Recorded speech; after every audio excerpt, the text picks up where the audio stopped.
بسم اللہ الرحمن الرحیم۔ تو بریک سے پہلے آپ کے سوالات آ رہے تھے اور میں کوشش کر رہا ہوں کہ ان سوالات کے جوابات دیتے ہوئے، سوال یہ ہوا تھا کہ فجر کی پابندی کرنا چاہتے ہیں تو اس کا طریقہ تو ہر آدمی مختلف ہوتا ہے، ہر آدمی کی طبیعت بھی الگ ہوتی ہے، کسی کی طبیعت کس طرح ہوتی ہے۔ اگر نیند کی قلت کی وجہ سے کہ آپ کی پوری نیند نہیں ہو رہی اس لیے آپ صبح کی نماز کے لیے نہیں اٹھ سکتے تو ایسے کریں، ذرا جلدی سو جایا کریں۔ اور اگر اس لیے نہیں اٹھ سکتے کہ بعض اوقات ذرا سستی ہوتی ہے تو جو الارم ہے وہ آپ ذرا دور رکھیں، کیونکہ الارم کو بند کرنے کے لیے پھر آپ کو بسترے سے اٹھنا پڑے گا، یا کسی کو اپنے گھر کے اندر، اگر آپ بیوی ہیں تو شوہر کو کہہ دو، اگر شوہر ہیں تو بیوی کو کہہ دو، ایک دوسرے کی دین کے اندر مدد کرو، یعنی کوئی نہ کوئی آدمی انداز اختیار کرتا ہے۔ ہمارے ایک دوست ہیں تو وہ کہا کرتے تھے کہ میں اس طرح کرتا ہوں کہ اپنے دوستوں کو کہہ دیتا ہوں کہ جب آپ فجر کے لیے اٹھیں تو مجھے موبائل کے اوپر مس کال دے دیں، تو وہ موبائل کے اوپر ان کو رنگ کرتے تھے، موبائل آف کورس رنگ ہوتا جب تک کہ یہ بیڈ سے اٹھ کر نکل نہ جاتے اور کہتے کہ میں بالکل اٹھ گیا ہوں، وہ دوبارہ رنگ کرتے۔ تو اس طرح انسان اپنے طور پر کوشش کرتا ہے، مختلف قسم کے آلات ہیں، کیونکہ فجر کی پابندی، جو شخص بھی فجر کی نماز پڑھتا ہے تو وہ اللہ کے حفظ و امان کے اندر ہو جاتا ہے، اللہ کی حفاظت اس شخص کے اوپر ہو جاتی ہے۔ ہاں، یہ الگ بات ہے کہ انسان کی کوئی مجبوری ہو، جیسے مستورات کی عورتوں کی خاص مجبوریاں ہوتی ہیں دنوں کے اندر، تو وہ نہیں، ان کے اوپر نماز فرض نہیں ہوتی، یا یہ کہ انسان یعنی کسی سخت حالات کے اندر ہے یا آنکھ ہی نہیں کھلی، اپنے طور پر پورے کے پورے اس نے بندوبست کیے، اپنی طریقے سے پوری تیاری کی، پھر بھی آنکھ نہ کھلی یا آنکھ کھلی دوبارہ آنکھ لگ گئی اور سو گیا، یہ الگ بات ہے۔ لیکن جنرلی انسان اپنے طور پر اس انداز میں رہے کہ میں فجر کی نماز جو کچھ بھی ہوں اٹھ کر پڑھوں، اور اس کی وجہ سے انسان کے دن کے اندر بھی اللہ رب العزت پورے دن کے اندر برکت ڈالتے ہیں۔ اس کے بعد آپ نے پوچھا کہ آپ کے بیٹے کی کوئی اولاد نہیں ہوتی، تو اولاد تو اللہ کے ہاتھ میں ہے، یَهْبُ لِمَن یَشَاءُ إِنَاثًا وَيَجْعَلُ، اللہ رب العزت جس کو چاہتے ہیں مذکر دیتے ہیں، جس کو چاہتے ہیں مؤنث دیتے ہیں، وَيَجْعَلُ مَن يَشَاءُ عَقِيمًا، جس کو چاہتے ہیں اس کو کچھ بھی نہیں دیتے۔ تو اللہ رب العزت کی یہاں دعا بھی کرتے رہیں، اور آج کل جو مختلف ٹیکنالوجیاں ہیں ان ٹیکنالوجی کے ذریعے دوا بھی کرتے رہیں، دعا بھی اور دوا بھی۔ آج کل مختلف یہ یعنی انداز کے اندر ٹیکنالوجیاں آئی ہوئی ہیں، تو ان کے ذریعے ان کو استعمال کر سکتے ہیں، اس کے اندر بشرطے کہ میاں بیوی کا نطفہ ہو اور میاں بیوی ہی کہ یہ بچہ ہو۔ مختلف قسم دعا بھی کرتے رہیں، دعا بھی کرتے رہیں، اور ایک دعا جو اللہ رب العزت نے قرآن کریم کے اندر جس کا ذکر کیا ہے 19ویں پارے کے 4تھے رکوع کے اندر، وہ آپ ہر فرض نماز کے بعد پڑھتے رہیں، یا یوں کہیں کہ آپ تو نہیں بلکہ جو اولاد کے متمنی ہیں، جو چاہتے ہیں کہ ہمیں اولاد نصیب ہو، تو وہ دعا یہ ہے، ربنا ہب لنا من ازواجنا وذریاتنا قرۃ اعین وجعلنا للمتقین اماما۔ یہ دعا کیونکہ احادیث میں آتا ہے بعد المکتوبہ، فرض نماز کے بعد جو دعا کی جاتی ہے تو اللہ رب العزت اس دعا کو ضرور قبول کرتے ہیں، اور جب آپ نیک صالح اولاد کے لیے قرآن کریم کے اندر جو اللہ نے دعا سکھائی ہوئی ہے وہ دعا آپ کریں گے تو انشاءاللہ اللہ سے امید ہے کہ اگر آپ کے حق کے اندر بہتری ہے تو اللہ رب العزت آپ کو اولاد نصیب کریں گے۔ اور وہ دعا ربنا ہب لنا من ازواجنا وذریاتنا قرۃ اعین وجعلنا للمتقین اماما۔ تو یہ دعا آپ ضرور پڑھتے رہا کریں۔ ایسے کرتے ہیں، ساتھی کہہ رہے ہیں کہ بہت سارے کال انتظار کریں، تو چند کالیں لے لیتے ہیں اور پھر باقی آپ کے سوالوں کی طرف واپس آئیں گے۔ السلام علیکم ورحمۃ اللہ وبرکاتہ۔ وعلیکم السلام مفتی صاحب، میرا کوشچن ہے۔ ضرور آپ پوچھیں۔ جی، میرا کوشچن یہ ہے کہ میرا بیٹا ہے جو بہت غصہ کرتا ہے، وہ اوٹیزم ہے اس کو، اور کبھی کبھی بڑا سا غصہ کرتا ہے، اس کے لیے کچھ مجھے بتا دیجیے۔ دوسرا یہ بچے بچیوں کے رشتے کے لیے کچھ بتا دیجیے گا پلیز. آج کل بڑی پرابلم ہوئی ہوئی ہے رشتوں کے لیے.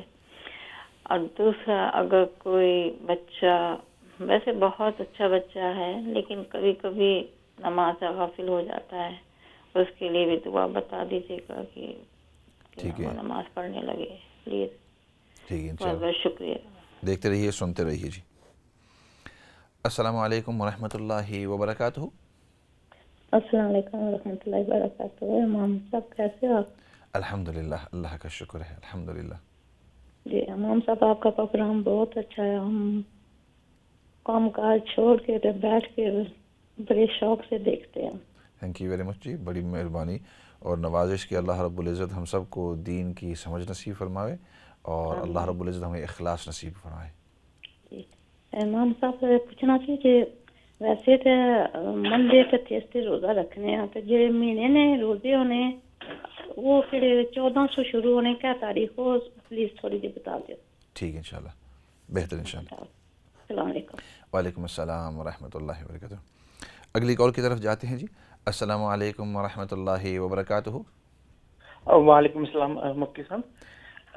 مفتی صاحب آپ سے بس یہ کچھ وظیفہ پوچھنا ہے، دعا پوچھنی تھی کہ 2-3 مہینے سے جاب نہیں ہے، ٹھیک ہے، دعا بھی نہیں آ رہا تو کافی پریشانی. اگر آپ کو یہ بتا دیں وظیفہ یا دعا کوئی، جزاک اللہ. ٹھیک ہے انشاءاللہ. کس قسم کا جاب آپ ڈھونڈ رہے ہیں؟ آئی ٹی میں ہوں. آئی ٹی کے اندر؟ چلو ٹھیک ہے، آئی ٹی کے اندر تو چلو ٹھیک ہے، بہتر. آپ سنتے رہیں، دیکھتے رہیں. یہ مارکیٹ تو کافی ہے آئی ٹی کے اندر. ہاں مارکیٹ ہے لیکن پتہ نہیں کہ میرا کوئی انٹرویو نہیں آ رہا. اچھا ٹھیک. آپ نے کسی سے مشورہ کیا ہے؟ کیونکہ بعض اوقات ہیلو، جی آپ آن لائن ہیں. بعض ہاں اوقات ان چیزوں کے اندر یہ ہوتا ہے کہ انسان سمجھتا ہے کہ میں نے جو اپنا سٹیٹمنٹ یا اپنے جو انٹرویو پروسیس یا اپنے جو سی وی ہے وہ اس انداز میں پیش کی ہے، تو اس کے اندر بہتر یہ بھی ہوتا ہے کہ آپ ذرا کسی تجربے کار آدمی سے بات چیت کر لیں جو آلریڈی آئی ٹی ڈپارٹمنٹ کے اندر یا آئی ٹی انڈسٹری کے اندر وہ کام کر رہے ہوں. تو اس میں پھر یہ ہوگا، کیونکہ جو جس انڈسٹری میں کام کرتے ہیں نا، دے نو واٹ دا ریکویزیشنز آر، کہ اس کے لیے کن کن چیزوں کی ضرورت ہوتی ہے.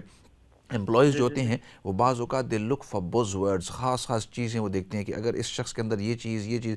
اور بعض اوقات یہ ہوتا ہے کہ آپ کے اندر وہ صفتیں ہوتی ہیں لیکن آپ ان صفتوں کا اظہار نہیں کرتے یا آپ کے ذہن میں نہیں آتی. تو اگر آپ کسی آئی ٹی انڈسٹری کے اندر جو آلریڈی کام کر رہا اس سے مشورہ کر لیں اور ان سے پوچھ لیں کہ میں اپنے سی وی کے اندر یا اپنے اسٹیٹمنٹ کے اندر میں کون سی چیزیں لکھوں یا انٹرویو کے اندر کون سی چیزیں مینشن کروں.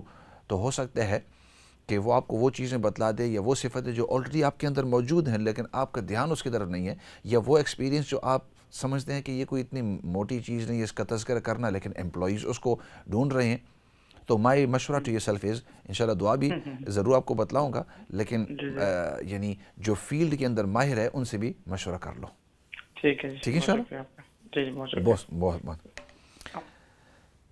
ایسے کرتے ہیں، ان سوالوں کے جواب دے دیتے ہیں، پھر باقی کالوں کی طرف جائیں گے کیونکہ ایسا نہ ہو کہ یہ بھی نہ رہ جائیں. آپ نے پھر پوچھا کہ عصر کی نماز اگر آپ کی قضا ہو جائے اور مغرب کا وقت ہو گیا ہے، مغرب کا وقت شروع ہو گیا ہے، اب کیا کریں؟ عصر کی نماز پہلے پڑھیں یا مغرب کی نماز پہلے پڑھیں؟ تو اس کا جواب یہ ہے کہ آپ دیکھ لیں کہ اس وقت مغرب کا وقت شروع ہو گیا ہے، آیا اگر میں اپنی عصر بھی پڑھ لوں تو پھر اس کے بعد مغرب پڑھنے کا میرے پاس وقت ہے یا نہیں؟ کیونکہ مغرب تقریباً 1 گھنٹہ کم از کم باقی رہتا ہے. بعض لوگ سمجھتے ہیں کہ جو ہی مغرب کا ٹائم شروع ہو اسی وقت آپ کو پڑھنی ہوگی، اور اگر آپ نے اسی وقت نہیں پڑھی تو ہو سکتا ہے کہ آپ کی نماز قضا ہو جائے گی. اس طرح نہیں ہے. بہتر تو یہی ہے کہ انسان مغرب کو as soon as ٹائم داخل ہو آپ اس کو پڑھ لیں، لیکن اگر کسی وجہ سے آپ نے اس وقت نہیں پڑھی، تھوڑی سی تاخیر ہو گئی، تو اس میں کوئی کراہت نہیں ہے، کوئی برائی نہیں ہے.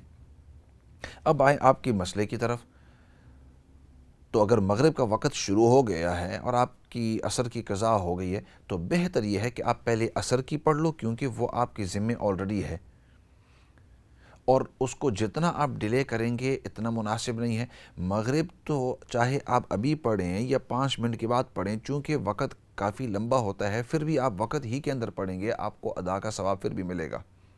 تو اس لیے بہتر یہ ہے کہ آپ اپنی عصر یعنی ترتیب کے مطابق، کیونکہ وہ آپ کے اوپر پہلے فرض ہوئی تھی اور اس کی قضا آپ کے ذمہ ابھی تک باقی ہے، تو پہلے آپ اپنی عصر پڑھ لیں اور پھر اس کے بعد اپنی مغرب کی نماز پڑھ لیں۔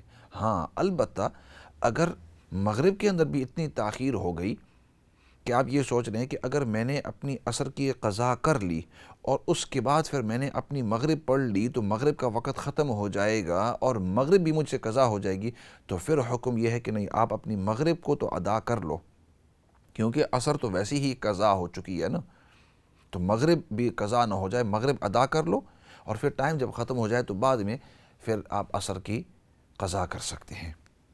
اس کے بعد آپ نے پوچھا کہ رات کے وقت اگر ہم تہجد پڑھتے ہیں، رات کے وقت اگر ہم تہجد پڑھتے ہیں تو حدیث پاک میں نبی کریم صلی اللہ علیہ وسلم نے ارشاد فرمایا کہ اجعلوا آخر صلاتکم وترا، کہ اپنی وتر کی نماز کو سب سے آخری نماز بنا لو۔ تو جس شخص کو یہ امید ہو کہ میں رات کو اٹھ کر تہجد پڑھوں گا یا پڑھوں گی، تو اس کے لیے بہتر یہ ہے کہ وہ اپنی عشاء کے ساتھ وتر نہ پڑھے، بلکہ اپنی عشاء کے 4 فرض، پھر اس کے بعد 2 سنتیں، اور اس کے بعد پھر رات کو جب اٹھے تو اس وقت تہجد پڑھ کے آخر میں وتر پڑھ لے۔ اور وہ جو 2 نفل آپ وتر کے بعد بھی پڑھنے والے تھے وہ وتر سے پہلے پڑھ لو۔ آپ کی مرضی ہے کہ تہجد کی آپ 2 رکعتیں پڑھنا چاہتے ہیں، یا 4 رکعتیں پڑھنا چاہتے ہیں، 6 رکعتیں پڑھنا چاہتے ہیں، 8 پڑھنا چاہتے ہیں، 10 12 تک پڑھ سکتے ہیں، جتنی بھی آپ کو اللہ رب العزت توفیق دے، لیکن کوشش کریں کہ وتر کی نماز سب سے آخری نماز ہو۔ اس کے اندر فضیلت ہے، نبی پاک صلی اللہ علیہ وسلم نے حدیث پاک کے اندر جو فضیلت ذکر کی ہے وہ یہ ہے کہ وتر کو سب سے آخر میں آپ پڑھا کریں۔ ہاں البتہ اگر کسی نے وتر کے بعد بھی 2 نفل پڑھ لیے تو یہ برائی نہیں ہے، کوئی غلط کام نہیں کیا، اس طرح آپ کر سکتے ہیں، لیکن بہتر یہ ہوتا ہے کہ انسان وتر کو سب سے آخر میں آپ رکھ دیا کرے۔ اس کے بعد آپ نے بھائی زیغم صاحب، آپ نے حالات حاضرہ کے اوپر تبصرہ کیا اور آپ نے جو باتیں کہیں پوری دنیا نے، یعنی جتنے بھی ہمارے سامعین ہیں، ناظرین ہیں، ان سب نے سن لی، اور واقعی یہ وقت ایسا ہے کہ ہم جتنے بھی مسلمان ہیں سب کے سب اکٹھے ہو جائیں۔ ہر ایک کی دلی خواہش ہوتی ہے کہ مسلمان ہر لیول کے اوپر، چاہے گھرانے کے اندر ہو، چاہے علاقے کے اندر ہو، چاہے ایک ملک کے اندر ہو، یا چاہے دنیا کے اندر ہو، جہاں کہیں بھی ہو، جب تک ہم اکٹھی نہیں رہیں گے، کمزوری ہمارے اندر ہوگی، تو دشمن جو ہے وہ کیا کرے گا؟ وہ اس کو اکیلا سمجھ کر اس کے اوپر حملہ کرے گا اور اس کو ڈرائے گا کہ اس کے پاس نہ آنا، تو ہمارا ساتھی ہے، اس کو کہے گا تو ہمارا ساتھی ہے، اس کا ساتھ مت دو۔